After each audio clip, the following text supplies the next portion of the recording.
আজকে আমি চলে এসেছি তোমাদের কাছে আরেকটা ভিডিও নিয়ে। গ্যালিলিওর আবিষ্কারের কোশ্চেন অ্যান্সার, লেখক পরিচিতি, এগুলো আলোচনা করব। ফার্স্টে আসছি লেখক পরিচিতি নিয়ে। এটা নবযুগ সাহিত্যের আইসিএসসি ক্লাস 7-এর একটা চ্যাপ্টার, গ্যালিলিও আবিষ্কার। লেখক পরিচিতি: 1883 খ্রিস্টাব্দের 29শে জুন দক্ষিণ 24 পরগনার হরিনাভিতে চারুচন্দ্র ভট্টাচার্য জন্মগ্রহণ করেন। কলকাতা বিশ্ববিদ্যালয় থেকে পদার্থবিদ্যায় এমএসসি পাশ করে 1905 খ্রিস্টাব্দে প্রেসিডেন্সি কলেজে অধ্যাপনা শুরু করেন। তার পদার্থবিদ্যা, বাঙালির খাদ্য, বিশ্বের উপাদান, বৈজ্ঞানিক আবিষ্কার কাহিনী, নব্যবিজ্ঞান, ব্যাধির পরাজয়, পদার্থবিদ্যার নবযুগ প্রভৃতি গ্রন্থ বিশেষ উল্লেখযোগ্য। 1961 খ্রিস্টাব্দে 26শে আগস্ট ইনি পরলোক গমন করেন। এবারে আসছি পাঠ্যাংশে শব্দার্থ ও টিকা। অভ্যন্তরে, ভিতরে। স্পন্দন, নিয়মিত কম্পন বা নড়াচড়া। মিনার, অট্টালিকা ইত্যাদি স্তম্ভাকৃতি উঁচু চূড়া। শতাব্দী, 100 বর্ষব্যাপী কাল পরিমাণ। উত্তল, অর্ধবৃত্তাকার, উন্নত উপরিভাগ বিশিষ্ট। অবতল, মধ্যদেশ, নিম্ন এরূপ উপরিতল বিশিষ্ট। নিম্ন মানে নিচে, আর উত্তল অর্ধবৃত্তাকার মানে হাফ সার্কেল, উন্নত উপরিভাগ বিশিষ্ট। এবারে আসছি এমসিকিউ। নাম্বার 1, গ্যালিলিও জন্মগ্রহণ করেন 1564 সালের 15ই ফেব্রুয়ারি। 1564 সালের 15ই মার্চ, 1564 সালের 15ই জানুয়ারি, 1564 সালের 15ই এপ্রিল। উত্তর হবে 1564 সালের 15ই ফেব্রুয়ারি। পিসা শহরটি অবস্থিত ইটালিতে, ইংল্যান্ডে, আমেরিকাতে, ফ্রান্সে। উত্তর হবে ইটালিতে। দোলনের বিস্তার কম বেশি হলে দোলনকাল হবে বেশি, সমান, কম, দীর্ঘস্থায়ী। উত্তর হবে সমান। গ্যালিলিও প্রথমে দোলনের দোলনকাল মেপেছিলেন নাড়ি টিপে, ঘড়ি দেখে, পেন্ডুলাম দিয়ে দুলিয়ে, ধ্রুব তারা দেখে। উত্তর হবে নাড়ি টিপে।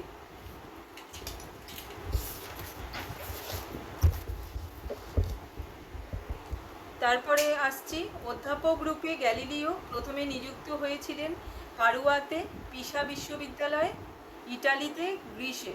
উত্তর হবে পিসা বিশ্ববিদ্যালয়। পৃথিবীর আকর্ষণের সূত্রকে বলা হয় অভিকর্ষণ, বিকর্ষণ, মাধ্যাকর্ষণ, অভিকর্ষ। উত্তর হবে মাধ্যাকর্ষণ।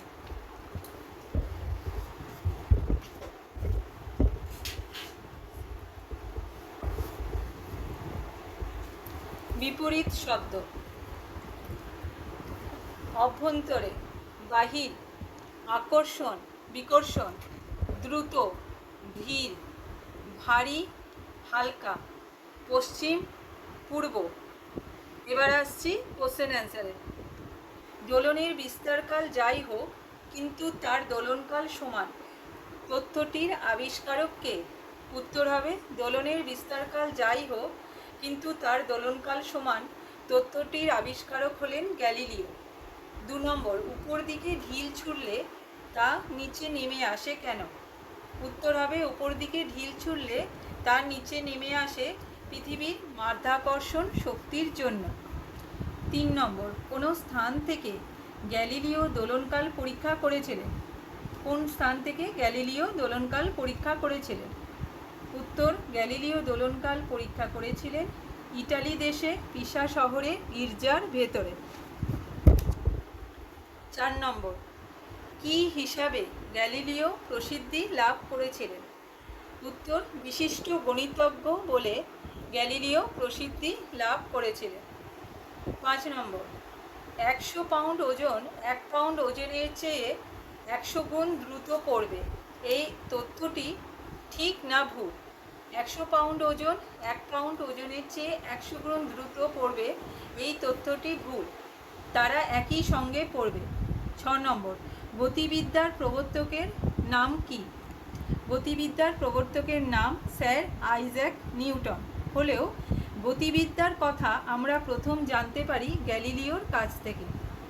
7 নম্বর, পাড়ুয়াতে গ্যালিলিও কত বছর অধ্যাপনার কাজ করেছিলেন? উত্তর, পাড়ুয়াতে গ্যালিলিও 18 বছর অধ্যাপনার কাজ করেছিলেন।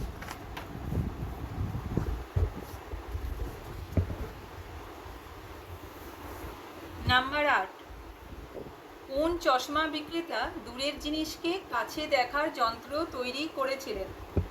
লিপার্সে নামে এক চশমা বিক্রেতা দূরের জিনিসকে কাছে দেখার যন্ত্র তৈরি করেছিলেন। দোলনকাল যে সমান গ্যালিলিও তা কিভাবে প্রমাণ করেছিলেন?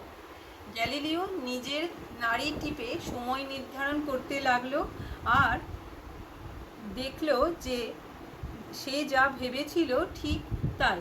দোলনের বিস্তার কম বেশি যাই হোক, দোলনকাল সমান। 10 নম্বর, অ্যারিস্টটলের কোন তথ্যকে গ্যালিলিও ভ্রান্ত বলেছিলেন? অ্যারিস্টটল বলেছিলেন একটা 100 পাউন্ডের ওজন ও 1 পাউন্ডের একটা ওজন উপর থেকে ছেড়ে দিলে 100 পাউন্ডের ওজন 1 পাউন্ড ওজনের চেয়ে 100 গুণ দ্রুত পড়বে। এই তথ্যকে গ্যালিলিও ভ্রান্ত বলেছিলেন। 11 নম্বর, গ্যালিলিও কিভাবে দূরবীন তৈরি করেছিলেন? একটা অর্গ্যান পাইপ নিয়ে তার দুদিকে গ্যালিলিও দুখানা চশমার কাঁচ বসালেন, একখানা উত্তল লেন্স, অপরখানা অবতল লেন্স। এইভাবে একটা দূরবীন তৈরি করলেন, যার দ্বারা দূরের জিনিসকে কাছে দেখলেন। 12 নম্বর, দূরবীন দিয়ে চাঁদের দিকে তাকিয়ে গ্যালিলিও কি দেখতে পেয়েছিলেন? দূরবীন দিয়ে চাঁদের দিকে তাকিয়ে গ্যালিলিও আনন্দে অধীর হলেন। সাধারণ লোকে যা চাঁদের কলঙ্ক বলে, গ্যালিলিও দেখলেন সেগুলো ওখানকার পর্বত শ্রেণী, মাঝে গভীর গর্ত। এইখানেই এই কোশ্চেন অ্যান্সারগুলো শেষ হলো। আশা করি তোমাদের অনেক প্রবলেম সলভ হবে এই কোশ্চেন অ্যান্সার বা এমসিকিউ এগুলো দিয়ে। ভালো করে বুঝে বুঝে এটা পড়ো চ্যাপ্টারটা। ভালো থেকো, সুস্থ থেকো। শেষ করছি, বাই।